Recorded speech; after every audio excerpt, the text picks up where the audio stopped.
بچې څنګه نشته او د دې ځل خیرات جټ سمون سره ډېر نه وکړه لکه د دې دغه خیال وساته لکه بار ته وځي خیر ان شاء الله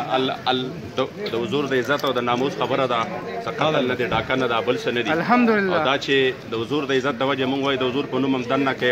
پانسه راته واچوي صرف د حضور په نوم باندې بس